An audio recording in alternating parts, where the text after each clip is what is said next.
Good afternoon, everyone. It's always amusing to sit in the hub of technology and have audio issues like that. So thank you for bearing with us. Long time ago, somebody wise said that too many of us do not live our dreams because we are living our fears. That perhaps is not true entirely, at least in the Silicon Valley, where dreams are made. And every entrepreneur out there have a dream of entrepreneurial success and global expansion. But it does require special talent to realize that dream. But you need extraordinary talents to do it time and time again.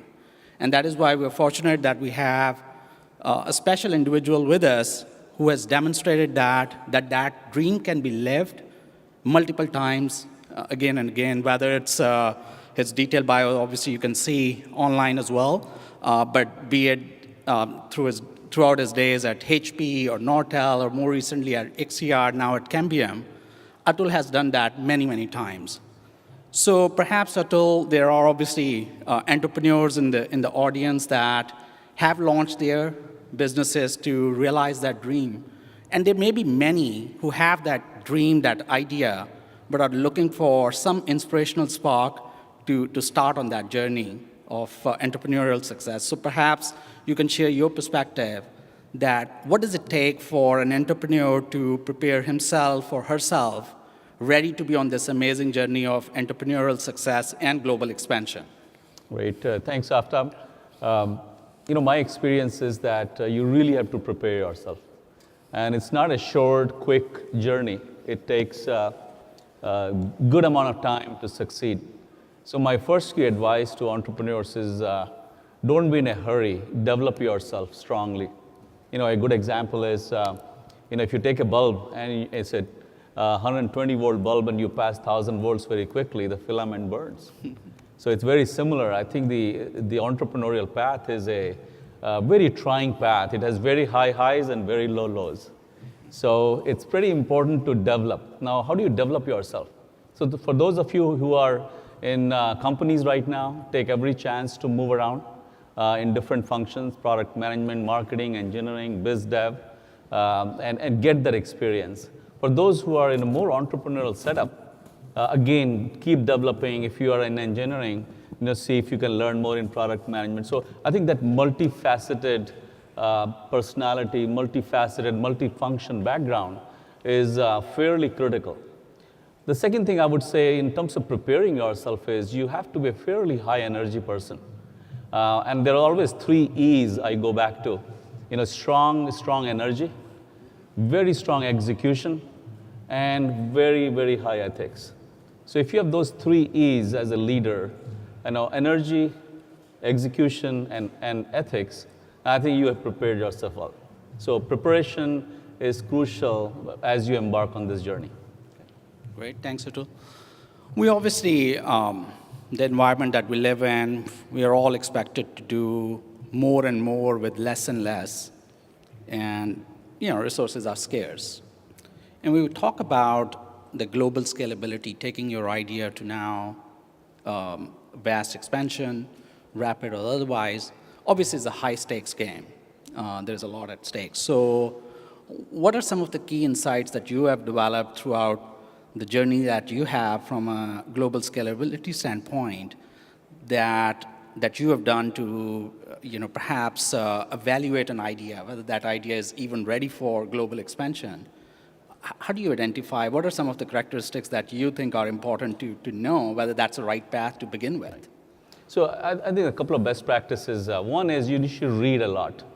A lot of times people don't read news. And a lot of my knowledge over the years is just religiously reading newspaper or Wall Street. So just read globally, be up to speed.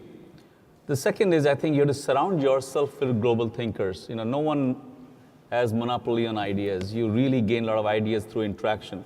So as much as possible, surround yourself with people who are global thinkers. Sometimes that means traveling to different regions, spending the time with customers, learning their needs, learning the gaps, learning the differentiation necessary in that market.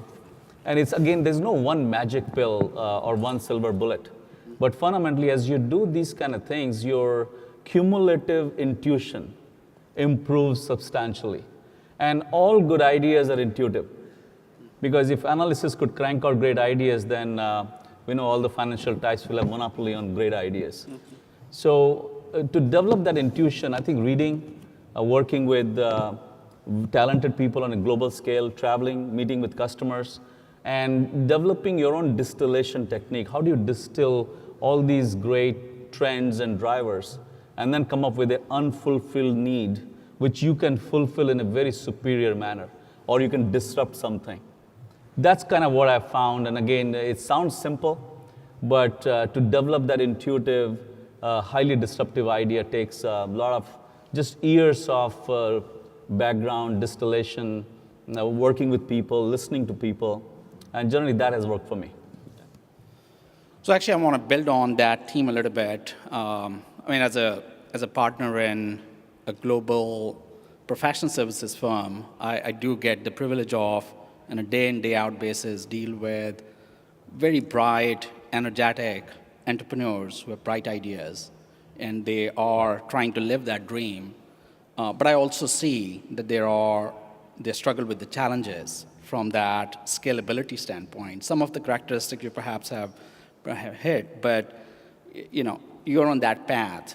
How do you deal with the challenges that must come across along the way in doing all the types of things that you mentioned earlier? So I think as a leader or as an entrepreneur, you have to have very strong EQ along with IQ.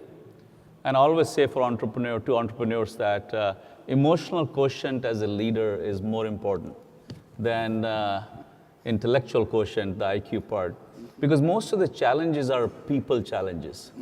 I think technical challenges, most of the entrepreneurs are very good in dealing with. They surround themselves with good people. But as you scale, as you go global, you're dealing with more people issues, more businesses, and many business issues are actually, they translate into people issues. So I always say that I think as you're developing, preparing to be an entrepreneur, and again, for those who are in the large companies, you have tremendous ability to develop that EQ. For those who are in an entrepreneurial setup, as you interact with customers, as you market your products, you get the chance. But develop the EQ with as much energy as IQ.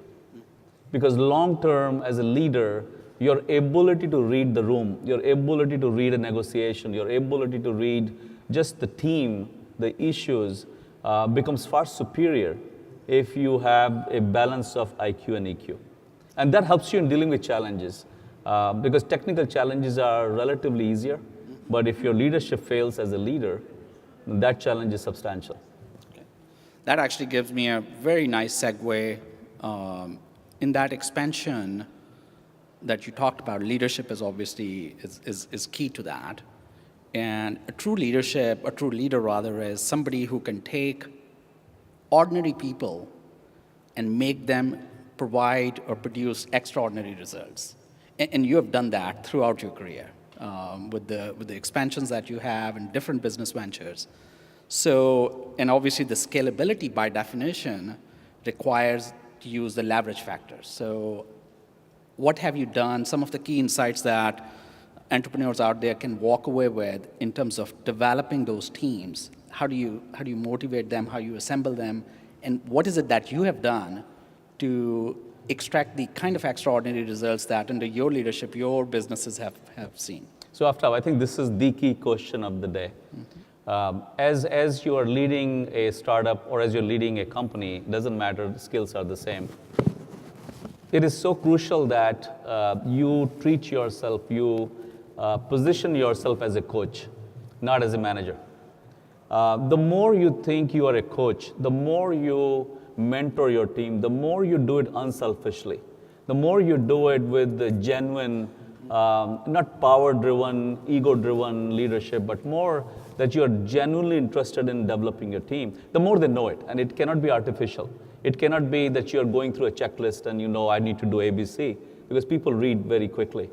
So I think overall, the way you drive the team, get the better performance or peak performance, is you create a vision, you pass the vision to them, make it their vision, not your vision, let them execute, coach them as they go, and give them the credit. Most of the time, the team will rally, and every company, every startup faces tough issues because you have to adapt as you're going, you have to find the right bullseye.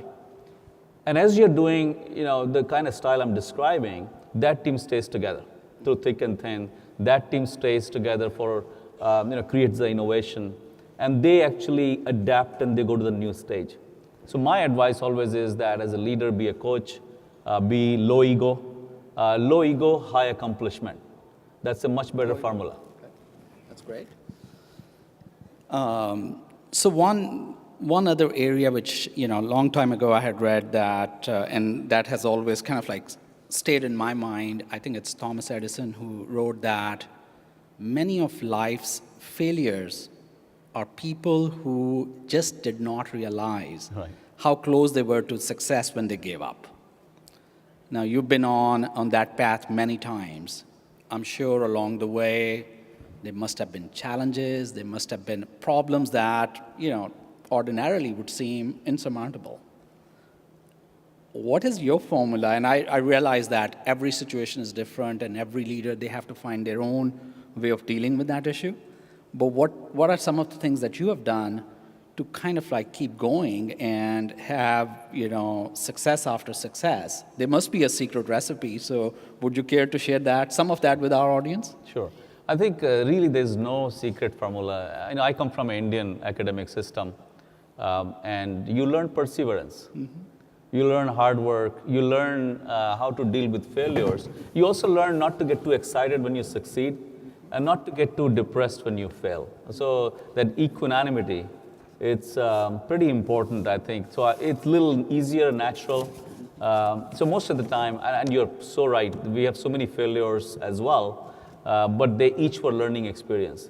Whether they were business learning experience, whether people leadership learning experience, or doesn't matter. So I always say that, especially for entrepreneurs, as I said earlier, the highs are very high, the lows are very low. So you have to have that equanimity. If things are going great, don't get super excited. If things are not going all that great, kick in that perseverance, that diligence, which I think most of the people have, and that'll help you deal with the both sides. Having said that, again, that energy I described earlier, the passion you have for your idea has to be so strong that when you are failing, that passion and that energy is giving you that extra push to power through, because you need to power through that phase. And generally, as soon as you power through, you find the breakthrough. So, obviously that's great insight, and I'm sure, as I said earlier, that everyone finds their own way to do that. Any other key insights that you think that, obviously your wealth of knowledge, and while we have limited time, any key insights, key takeaways that if audience were to walk away with one insightful thing, what would you describe that to be? I would say that as you're scaling your business, as you're going global, always think of 3 Ps: people, products, and processes. If you remember these 3 Ps, you'll do the right thing. Always leading people with passion, with energy. Always making sure products have phenomenal disruption or differentiation. And then you have processes to scale. If you have not put the right processes to scale, then even though you achieve the level of success, you will not scale globally. So if you remember those 3 Ps, I think you will do the right things. Okay.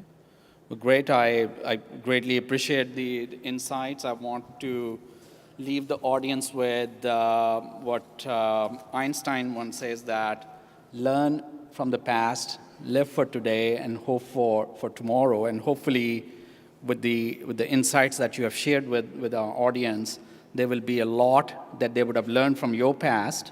They learned from something today, and hope for the best for their ventures. I'm sure the audience would like everyone to join me in thanking Atul, who shared his key insights with us, is one of those types of individuals that makes the Silicon Valley tech and keep all of us going in getting inspiration. So thank you so much. Great, thank you. And wonderful to have you with Great, us. thank you. Thanks, Aftab. Thank you. Thank you.